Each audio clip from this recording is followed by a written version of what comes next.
Saludos amigos. En el programa de hoy decodificaremos Génesis capítulo 3 verso 8 al 13. Dice así: Cuando el día comenzó a refrescar, oyeron el hombre y la mujer que el Eterno andaba recorriendo el jardín. Entonces corrieron a esconderse entre los árboles, para que el Eterno no los viera.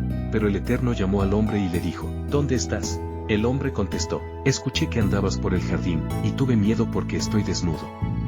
Por eso me escondí. ¿Y quién te ha dicho que estás desnudo? Le preguntó el Eterno: ¿Acaso has comido del fruto del árbol que yo te prohibí comer? Él respondió: La mujer que me diste por compañera me dio de ese fruto, y yo lo comí. Entonces el Eterno le preguntó a la mujer: ¿Qué es lo que has hecho? La serpiente me engañó, y comí, contestó ella. Hay que escondernos cuando estamos desnudos. Hay que tener miedo porque el Eterno nos está mirando. Bienvenidos amigos a una oportunidad más que nos regala el Eterno Todopoderoso de compartir el mensaje de su palabra. En su programa Verso a Verso vamos a compartir la decodificación del día de hoy.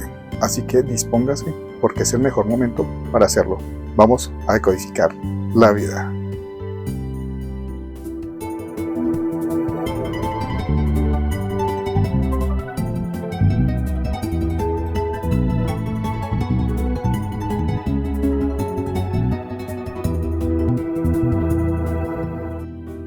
Bien, la palabra acá nos dice que cuando empezó a refrescarse el día, vamos a analizarlo, cuando cae el rocío, el de la tarde, porque dice cuando ya el día se empieza a refrescar, no con el que inicia.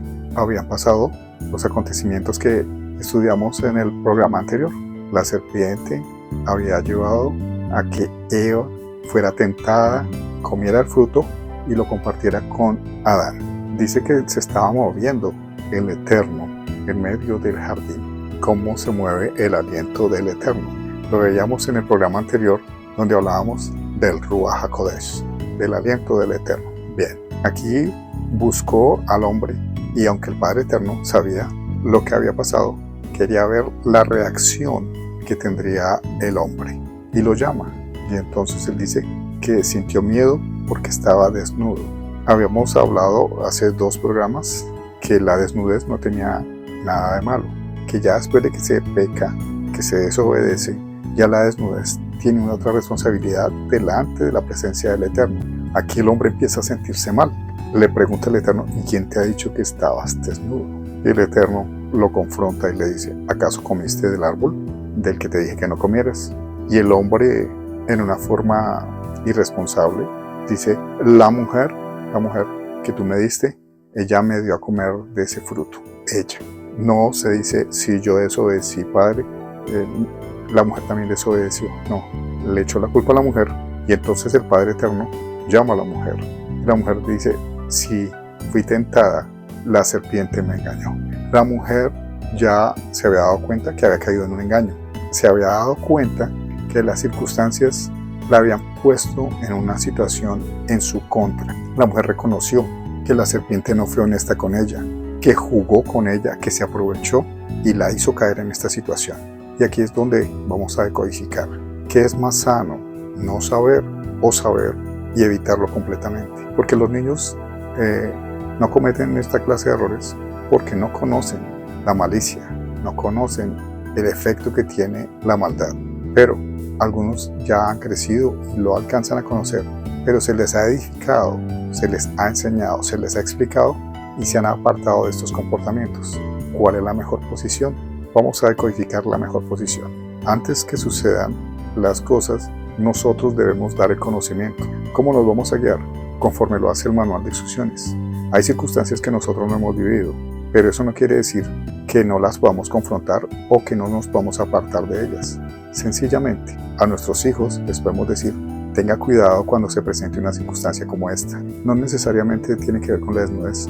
No, pongamos cualquier cosa que es deshonesta, cualquier cosa que es desobediente, cualquier cosa que va a atentar contra nosotros mismos o una responsabilidad que no nos corresponde.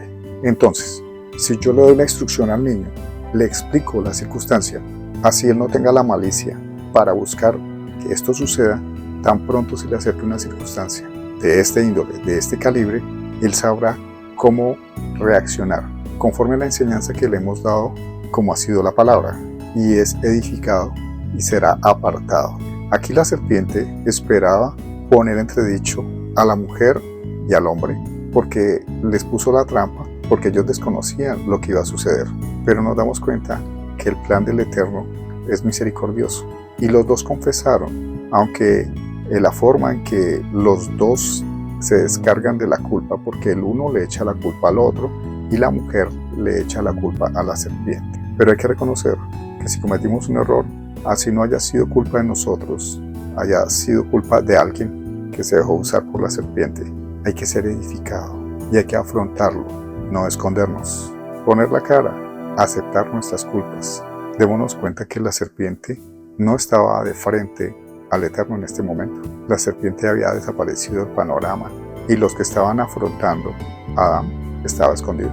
Y la mujer de pronto tenía un remordimiento grande porque sabía que lo que había desencadenado cambiaría la forma en que su vida se presentaría delante del Eterno. Ya no sería igual, por un engaño. Asumir nuestra responsabilidad, apartarnos de lo que no nos sirve y seguir adelante el camino. Eso nos deja esta enseñanza.